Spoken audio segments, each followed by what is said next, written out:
Hello everyone, मेरा नाम है भावना और मैं निकली अपने गुरु की तलाश में।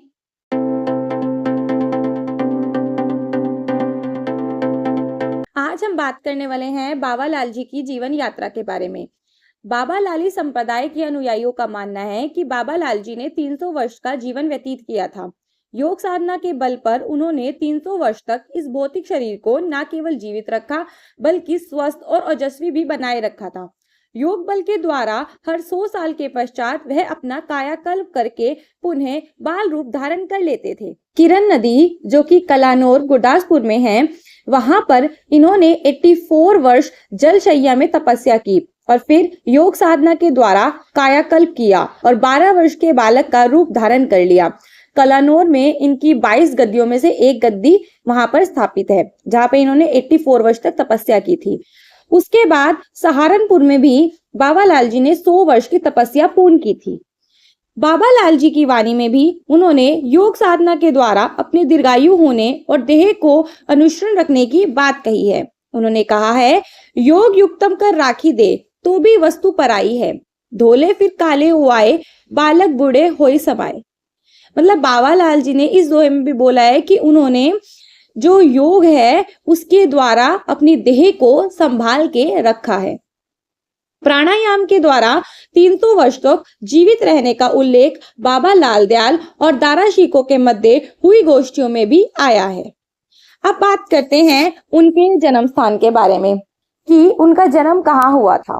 बाबा लाल जी का जन्म पंजाब में मालवा के कसूर प्रांत में हुआ था। यह स्थान पंजाब की व्यास और सतलुज नदियों के मध्यवर्ती इलाके में उपस्थित है, जो कि अब पाकिस्तान में है और लाहौर से लगभग 30 मील दूर है।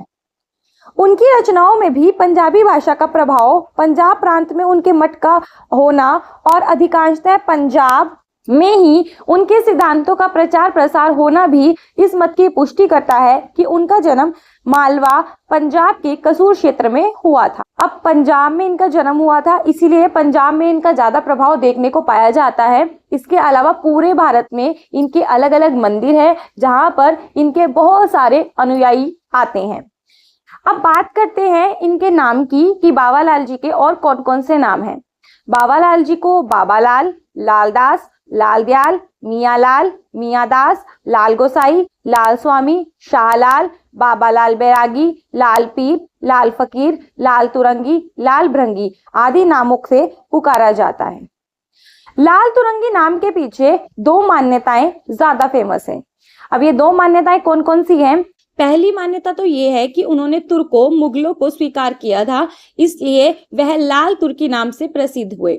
उनके बहुत सारे ऐसे अनुयायी थे जो कि मुगल संप्रदाय से थे और मुगलों को तुर्क भी कहा जाता था, इसलिए इनका नाम तुर्क से रिलेटेड होकर तुरंगी पड़ा। दूसरी मान्यता जो मुझको लगता है कि ज्यादा रिलेटेबल है वो ये है कि बाबा लाल जी को तुरंग मतलब घोड़े की सवारी बहुत ज्यादा प्रिय थी। वे अक्सर घोड़े पर सवार होकर निकलते थे, इसलिए लाल तुरंगी नाम से जाने गए, क्योंकि तुरंग घोड़े को संस्कृत में तुरंग कहा जाता है। ध्यानपुर मठ को आज भी लाल तुरंगी द्वारा के नाम से जाना जाता है। साधु समाज में उनका यही नाम अधिक प्रचलित है। जब कुंभ के मेले में अखाड़े लगते हैं ना, तो उन अखाड़ों में बाबा लाल जी के अखाड़े का नाम लाल तुरंगी द्वारा ही होता है। भारत में वैष्णवों के 52 द्वारों में से एक प्रमुख द्वार ये भी है। अब जानते हैं बाबा लाल जी के नाम का अर्थ। लाल का अर्थ होता है बहुमूल्य रत्न अर्थात रूबी। ऐसा व्यक्तित्व, एक ऐसा गुरु जो रत्न के समान बहुमूल्य हो और पूर्ण पुरुष का दास हो और जो ईश्वर की भक्ति चिंतन में लीन रहते हुए पूरी तरह से ईश्वर को समर्पित हो। और हमारे बाबा लाल जी इसी तरह के पूर्ण पुरुष थे, इसीलिए उनका ये नाम उनके ऊपर बिल्कुल सूट बैठता है। अब बात करते हैं इनके संप्रदाय की। पंजाब में इन्होंने अपने मठ की स्थापना की थी। इसी मठ से इन्होंने बाबा लाली संप्रदाय का सूत्रपात किया और अपने मत का प्रचार प्रसार किया। संप्रदाय के मठ ध्यानपुर व भारतवर्ष में स्थित सभी लाल द्वारों पर आसीन होने वाले महंत ब्रह्मचारी होते हैं। इसीलिए बाबा लाल जी की जो 22 मठ हैं या 22 स्थानों पर उन्होंने जो स्थापना की है, वहां पर जितने भी महंत आज तक बैठ रहे हैं वो सभी ब्रह्मचारी हैं। यही इन गुरु परंपरा है, यही इस गद्दी की परंपरा है। अब बात करते हैं गुरु और गुरु दीक्षा की। बाबा लाल जी जब 8 साल के थे तो वो गांव के अन्य बालकों के साथ गाय चराने के लिए जंगल में जाया करते थे। एक दिन जब वे गांव को चराने के लिए जंगल में गए तो उन्होंने एक महात्माओं का समूह देखा, जो कि बहुत ही तेजस्वी, दिव्य, आभायुक्त महात्मा थे। उन्होंने देखा कि उनमें से एक महात्मा पाव का चूल्हा बनाकर योगाग्नि में उसमें चावल पका रहे थे। बालक लाल टकटकी लगाकर यह चमत्कार देखने लगे। तभी उन महात्मा की नजर बाबा लाल जी पर पड़ी। महात्मा ने बड़े प्रेम से उन्हें नन्हे से बालक को अपने समीप बुलाया, 3 चावल के दाने प्रसाद के रूप में उनको दिए। कहते हैं कि प्रसाद ग्रहण करते ही लाल जी के भीतर अलौकिक प्रकाश का संचार हो गया। इस घटना के बाद से बाबा लाल जी उदासीन रहने लगे और एक दिन चुपचाप गृह त्याग करके गुरु की खोज में निकल गए। बाबा लाल जी के गुरु चेतन दास अथवा चेतन स्वामी के विषय में इतिहास लगभग मौन है, लेकिन उनके गुरु के रूप में जिन्हें जाना जाता है वो हैं चेतन दास जी। गुरु की खोज में बाबा लाल जी वर्षों तक पर्वतों, कंदराओं और तीर्थ स्थानों पर भ्रमण करते रहे, लेकिन उन्हें अपने गुरु का दर्शन नहीं हुआ। अंत में वो व्याकुल और निराश होने लगे। इसी व्याकुलावस्था में एक रात उन्हें स्वप्न में किसी महात्मा ने आदेश दिया कि लाहौर की ओर जाओ, वहीं रावी नदी के तट पर तुम्हें अपने गुरु के दर्शन होंगे। बाबा लाल जी स्वप्न के अनुसार चलते हुए लाहौर के सहादरा के निकट रावी नदी के तट पर पहुंचे। वहीं उन्हें अपने गुरु का दोबारा दर्शन हुआ। रावी नदी के तट पर गुरु चेतन दास जी ने बाबा लाल जी को दीक्षा प्रदान की। बालक लाल की शिक्षा का क्रम शुरू हुआ। गुरु चेतन दास के सानिध्य में रहकर उन्होंने योग, उपनिषद, शास्त्रों का ज्ञान प्राप्त किया। वे दिन रात गुरु सेवा में लगे रहे। ऐसे ही कई साल बीत गए। एक दिन गुरु चेतन दास जी के मन में अपने शिष्य की परीक्षा लेने का विचार आया। उन्होंने बाबा लाल जी को आज्ञा दी कि द्वारिकापुरी जाओ और वहां से छाप लगवाकर और गोपी चंदन लेकर आओ। गुरु के आदेश का पालन करते हुए बाबा लाल जी लाहौर से कई 100 मील दूर द्वारिकापुरी गए और 1 घंटे से भी कम समय में छाप लगवाकर गोपी चंदन लेकर वापस आ गए।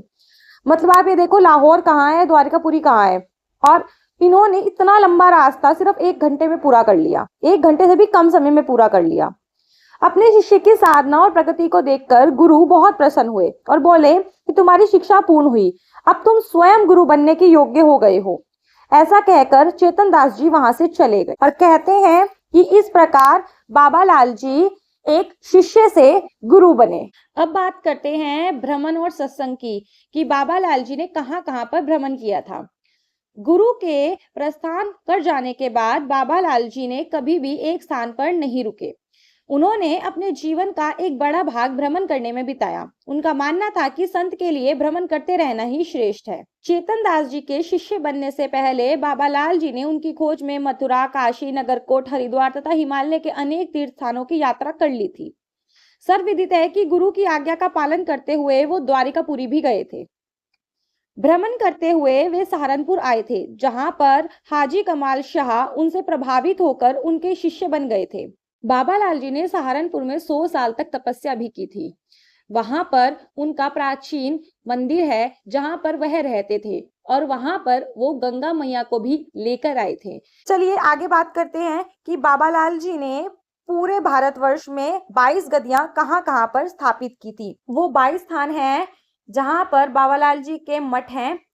ध्यानपुर, कलानौर, गिरनार, पेशावर, अमृतसर, दतारपुर, सूरत, हाफिजाबाद, काशी, उज्जैन, अयोध्या, बादरी जो कि दिल्ली में है, चौमुख जो कि जम्मू में है, लाहौर, भिक्खी, मुल्तान, गजनी जो कि अफगानिस्तान में है, चनियोट, काबुल वो भी अफगानिस्तान में है, भेरा, सनखना और दुमेली।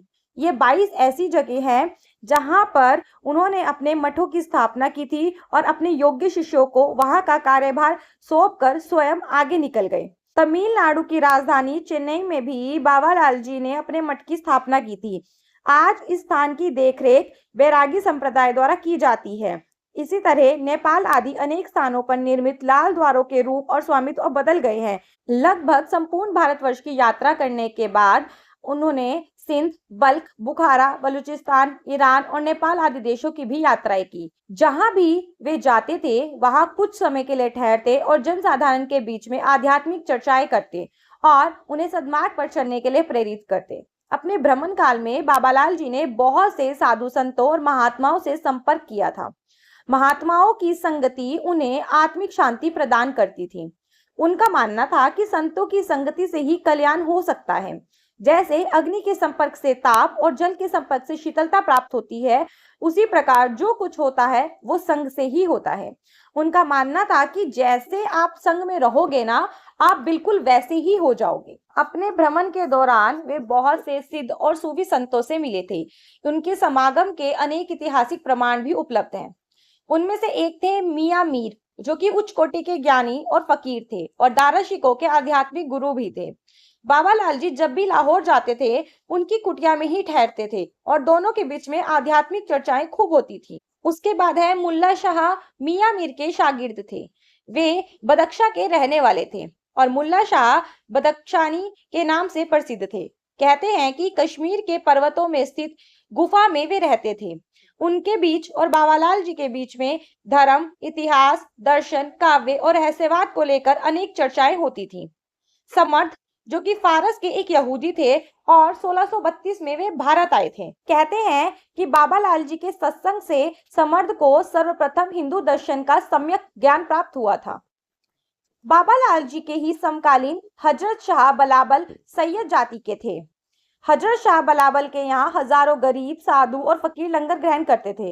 बाबालाल जी जब भी लाहौर जाते तो उनसे अवश्य मिलते और ज्ञान चर्चा करते। गुरदासपुर जिले के पिंडोरी गद्दी के संस्थापक भगवान नारायण जी अपने समय के बहुत पहुंचे हुए संत थे। सिद्ध भगवान नारायण जी के जीवन से जुड़ी अनेक चमत्कारी घटनाएं आज भी पंजाब में प्रसिद्ध है। बाबालाल जी और भगवान नारायण के बीच में भी गोष्ठियां होती थी।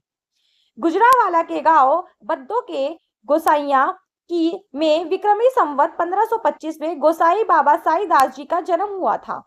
गोसाई बाबा साईदास अपने समय के महान संत थे और संगीत विद्या में प्रवीण थे।